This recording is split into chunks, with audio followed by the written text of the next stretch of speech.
Con numerosas mercancías varadas por las sanciones de Occidente y con medio mundo reestructurando el suministro energético para prescindir de su gas, Rusia está más que nunca a merced de sus aliados tradicionales.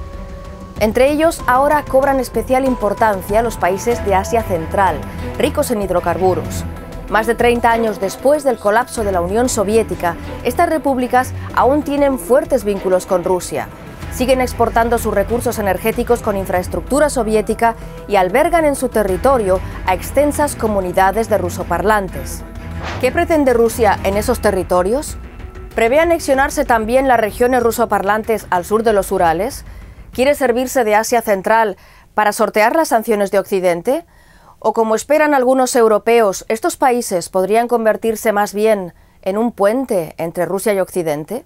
Que Asia Central sea un vínculo entre Rusia y Occidente, a mí me parece muy naif y desde mi punto de vista erróneo. No sabemos si esos países de Asia Central van a intentar ayudar a Rusia o no.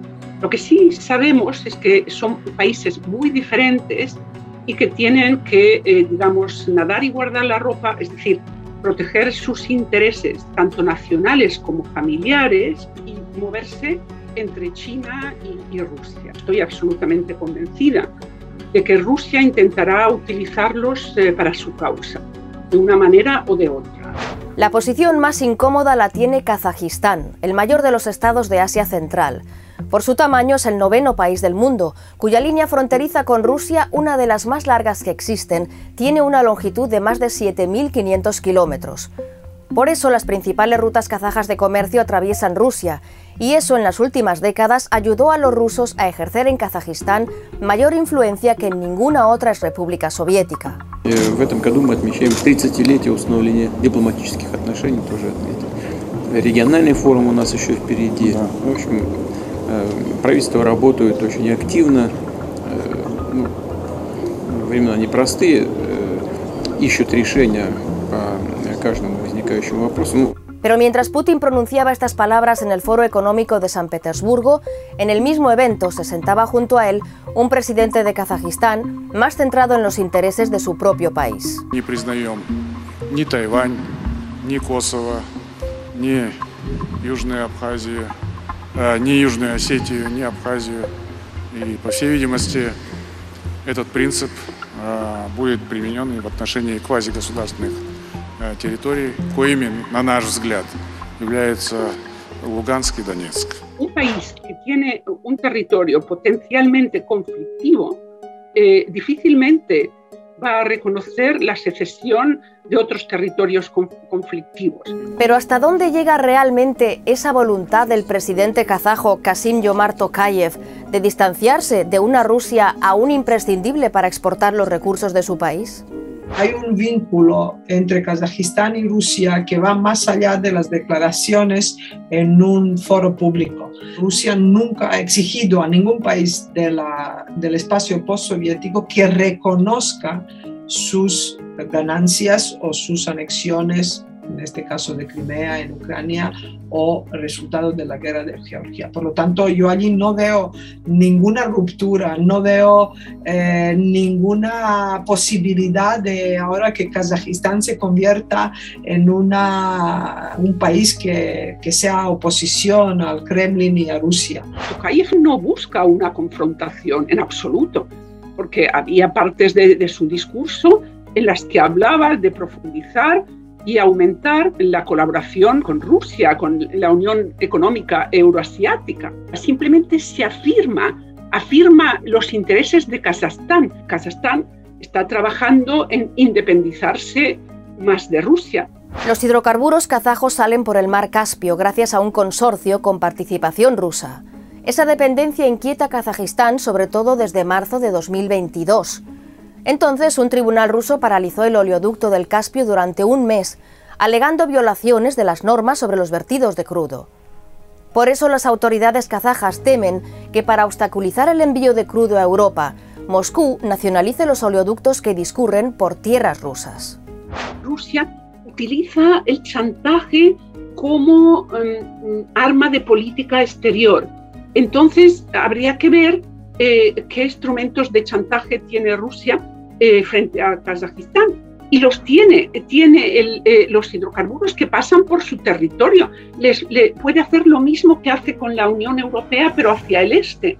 La actitud de Rusia forzó a Kazajistán a buscar rutas alternativas para su crudo, pero también llevó a las autoridades kazajas a anunciar su intención de ampliar el denominado corredor transcaspiano, un oleoducto diseñado para llegar a Europa cruzando Azerbaiyán, Georgia y Turquía sin pasar por Rusia. El anuncio, una alarma para Moscú, llevó al tribunal ruso a revocar el cierre del oleoducto del Caspio, reemplazándolo por una multa. Esta disputa con Rusia por el crudo había comenzado justo después de que el presidente kazajo Kassym-Jomart Tokayev hubiera prometido a la Unión Europea que respetaría las sanciones occidentales a Rusia. ¿Desea entonces Kazajistán ejercer presión sobre Moscú para agradar a Europa occidental? En el Foro Económico de San Petersburgo, Tokayev no secundó las diatribas de Putin contra Occidente e hizo hincapié en que su país está abierto a todos. No obstante, los disturbios vividos en Kazajistán en enero de 2022 demostraron quién lleva las riendas en Kazajistán. ¿A quién llamó Kazajistán y cuando empezaron los disturbios? Pues a Moscú. Los disturbios, que comenzaron como una protesta por la subida del precio del combustible en un país rico en ese recurso, se convirtieron en los más graves vividos en Kazajistán en la era postsoviética. La Organización del Tratado de Seguridad Colectiva, dominada por Rusia, envió tropas a Kazajistán para reprimir la revuelta. Una revuelta que, según cifras oficiales, se saldó con la muerte de al menos 240 personas y con la detención de casi 5.000. Tokayev está allí gracias a Moscú, como se ha demostrado en enero de este año. Por lo tanto, los vínculos están allí. Tras la revuelta, las autoridades kazajas convocaron en junio un referéndum para aprobar una nueva constitución. El nuevo texto resta poderes al presidente, refuerza los del Parlamento y las regiones y abole la pena de muerte. No obstante, Kazajistán no puede considerarse un régimen democrático al estilo occidental. Todo este posicionamiento internacional no se corresponde con una política de respeto a los derechos humanos. Los programas democratizadores express no funcionan. Yo creo que los europeos han olvidado que la democracia en Europa se desarrolló durante 4 siglos como mínimo, ¿no? Que es un proceso muy largo. Ahora exigir a los países que no tienen ninguna experiencia democrática, que empiezan a implantar normas y reformas rápidamente a cambio de inversiones, suena muy bien, pero en la mayoría de los casos es imposible. Técnicamente es imposible, porque no existen instituciones, no existe una sociedad civil, no existe una mentalidad civil, no existe una sociedad civil que está dispuesta a sacrificarse para cumplir con estas normas. En esta región disputada entre las grandes potencias mundiales, hoy las más exitosas no son ni Rusia ni Occidente. China quiere dominar esta región, lo que sí está haciendo ya y lo que va a hacer en el futuro, supongo, es hacer ofertas que no se pueden rechazar. Los precios de sus inversiones, las condiciones en general suelen ser mucho mejores y sobre todo menos exigentes con los países de la región a la hora de recibirlos. La narrativa china es: nosotros no queremos dominaros, no queremos influiros, nosotros queremos ayudaros a vivir mejor. Y con esta narrativa de buenismo, China tiene grandes éxitos, tanto en Asia Central como en África, por ejemplo, o América Latina. Es la narrativa que no es desinformación pura, pero está claro que es una narrativa creada específicamente para ello. Pero el dominio de China no es hoy la principal preocupación de Kazajistán. Lo que más inquieta ahora allí es la imprevisibilidad de Rusia, el miedo a que en un futuro, aunque sea lejano, utilice a la población rusoparlante del país para expresar aspiraciones territoriales sobre Kazajistán, como las que hoy intenta imponer por la fuerza en Ucrania.